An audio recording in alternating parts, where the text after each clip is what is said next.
Salam sejahtera, Bapak Ibu Saudara-saudari yang terkasih. Kembali lagi berjumpa dalam program Katekese Iman Katolik bersama saya Pastor Marihot Simanjuntak.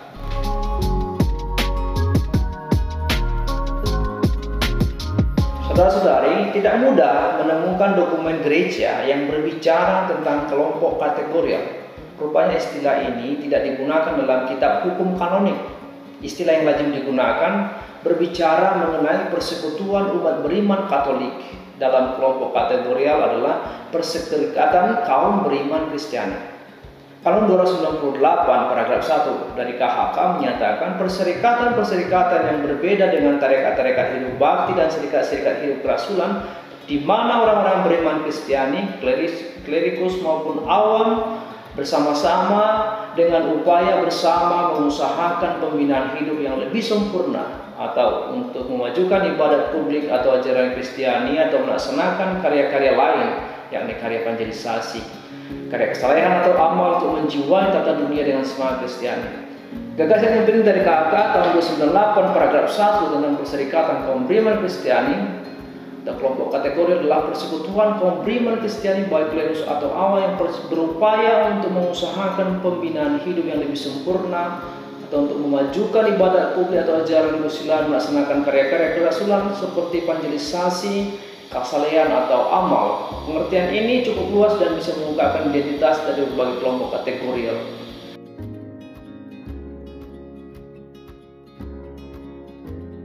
Dalam pedoman dasar karya pastoral ada penjelasan singkat mengenai apa itu kelompok kategorial. Pengertian dari kelompok kategorial adalah persekutuan umat beriman atas dasar kategori atau karisma tertentu. Kalau kelompok kategori ditempatkan dalam konteks keuskupan, kita mengerti bahwa inilah persekutuan umat yang atas dasar kategori tertentu berada dalam reksa pastoral atau pelayanan keuskupan. Di Gereja Katolik ada banyak sekali kelompok kategorial. Beberapa di antaranya kita temukan di kelompok Keuskupan Agung Medan ini. Dan ada dua golongan, yakni kelompok kategorial berciri gerakan devosional dan gerakan bercorak persekutuan.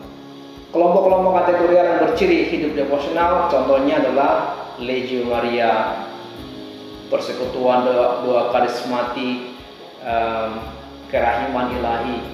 Sedangkan kategorial yang bercirikan hidup persekutuan adalah Santa Monica, Pukat, Malaysia Country Couple of Christ, juga kelompok ibu-ibu cinta kasih, ada juga Pria Sejati, dan masih banyak lagi kelompok-kelompok kategorial lain di bawah pembinaan paroki seperti Putra Putri Albertus Dinar, Sekami, Punguan Ama Katolik, Punguan Ina Katolik, dan lain sebagainya, termasuk OMK.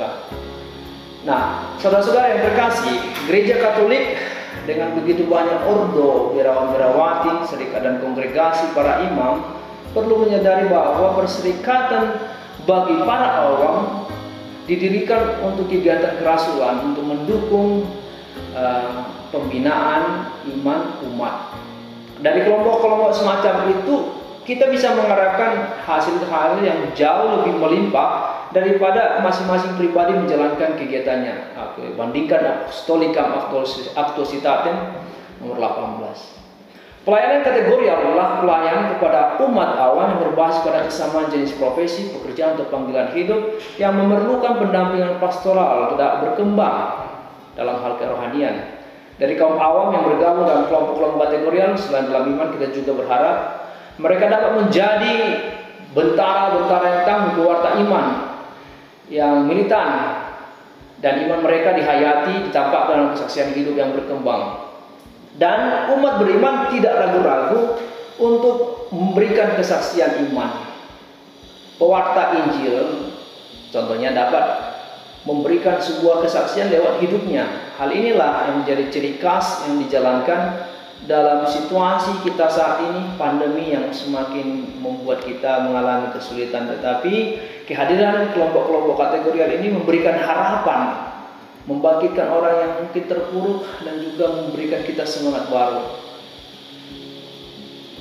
Ketika kita bicara tentang kelompok kategorial dalam Gereja Katolik, kita juga melihat bahwa pelayanan kategorial sungguh-sungguh perlu mendapat pendampingan.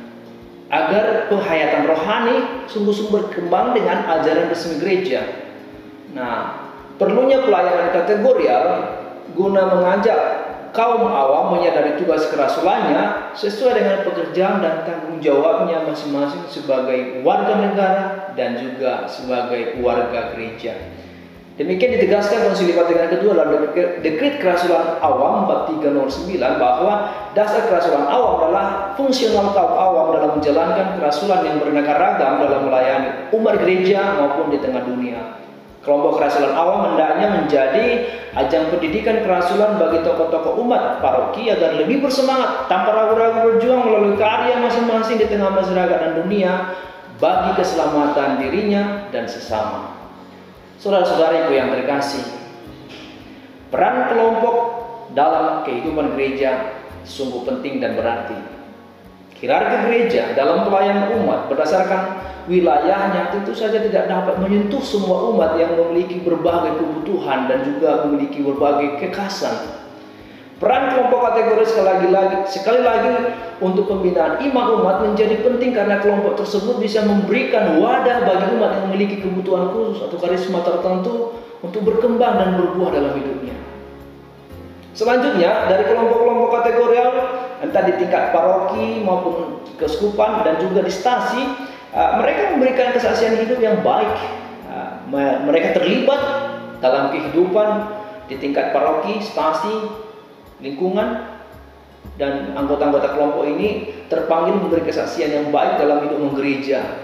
Nah, jangan sampai terjadi bahwa umat beriman yang tergabung dalam kelompok kategori justru tidak aktif atau malah menjadi orang yang mengganggu kehidupan menggereja. Harus dihindari sikap merasa lebih tinggi dari umat yang lain sehingga tidak mau terlibat dalam kehidupan menggereja. Kita perlu mengingatkan kelompok-kelompok kategorial menghayati karisma masing-masing dalam kehidupan harian mereka dalam kesetiaan pada iman gereja Katolik yang satu, kudus, Katolik, dan apostolik. Untuk itu perlulah kita untuk tetap melibatkan imam dalam setiap pembinaan hidup dalam kesatuan dengan gereja Katolik tetap terjaga. Sekali lagi, ada banyak kelompok kategorial yang ada di tingkat paroki dan juga keuskupan yang membuat kita menyadari kehadiran mereka dan karisma-karisma yang mereka hidup sungguh-sungguh membantu gereja untuk berkembang, untuk berbuah di tengah-tengah dunia, khususnya pada masa pandemi ini. Tetap berjuang, tetap melakukan hal-hal yang baik untuk kebaikan sesama demi kemuliaan Allah yang lebih besar. Tuhan memberkati. Amin.